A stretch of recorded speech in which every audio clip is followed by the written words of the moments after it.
My name's Ian Puddick. I'm from Old Bakery Gin. I've just received some questions from Paul Jackson at the Gin Guide. What made me want to create a gin? Well, I love gin. I'm a huge gin fan.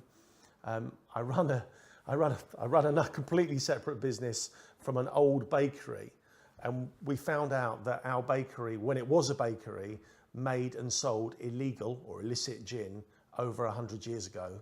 And I thought it'd be great fun to resurrect the old brand, the old illegal brand. So that's how I started.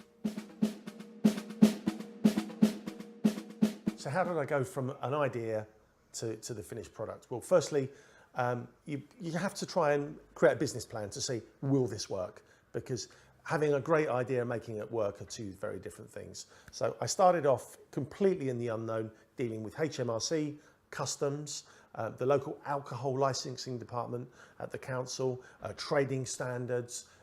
It's a bureaucratic nightmare, but that was the first hurdle to overcome, and understanding it was the most difficult part.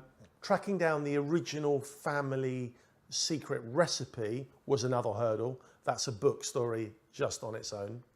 I then bought a small still and literally just played around with the flavors, created the flavors from the recipe that I obtained. And then it was to step two, actually trying to make it happen.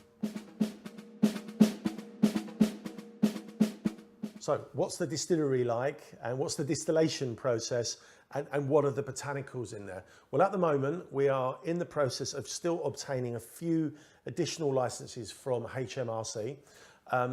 It was originally an illegal, illicit gin sold to pubs and clubs of the day 100 years ago under the counter. So in the spirit of actually creating or recreating that old brand, I'm going to keep that secret. So how did the name come about for Old Bakery Gin? Well, on the side of our office, or the old bakery as it once was, there was, on the original brickwork, there was an old ghost sign, literally the faint outline of something that was there over 100 years ago. You couldn't read it, but with the right light, you could see that there was something there. Well, going through the archives and speaking to neighbours, there was an elderly man that lived at the end of the Mews. We were able to recreate that original sign, and it's that original sign on the wall that we've used as the label or the branding for Old Bakery Gin.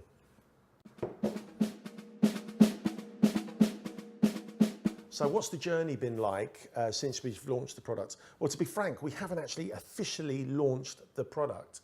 As I said, there's a few more legal obstacles or hurdles that we need to jump through that we're in the process of going through. But what's happened on that journey? Well, I just can't say how helpful people have been. Pubs and clubs, people within the industry have bent over backwards, offering support, advice, tasting notes, opening doors, lots of introductions, people really enthusiastic about our product. I can't thank everybody enough, I just can't. How would I describe my gin in 3 words? That's difficult because I'm so unbelievably biased. It's light, very refreshing, and has a very, very nice, gentle, but flavoursome juniper hit. Was that 3 words? What's the best way to drink Old Bakery Gin? Well, we have put some serving suggestions on the bottle. Our website's still being built, so obviously there will be some more suggestions on there. But the best way to answer your question is Fever Tree Tonic. Now, we wanted to support some of the smaller artisan tonic makers, but really in all the blind tests, Fever Tree simply just outshone everybody. So if you're a tonic manufacturer, get in contact us. We'd love to do some tests with your tonic water. But Fever Tree, ice, 6 mint leaves, warmed in your hand, release the natural oils, put them in the gin, a couple of raspberries for garnish. It will not taste minty, but it enhances the juniper flavours in the glass. It's absolutely fantastic. It's a perfect way to drink our gin. So what are our favourite gins other than our own Old Bakery gin? Have to say we've been absolutely delighted with Beefeater 24. Okay, it's mass produced, it's one of the big boys, but it is really nice.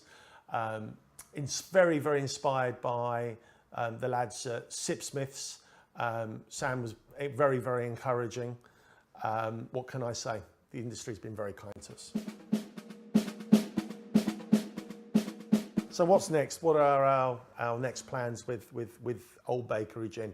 Well, I think if we were to look at this as a ladder and go step by step, I think the next step and the most important step is launching the product, getting it out there, getting it into people's hands, letting them taste it as it should be and drunk as it should be drunk, and then we'll take it from there.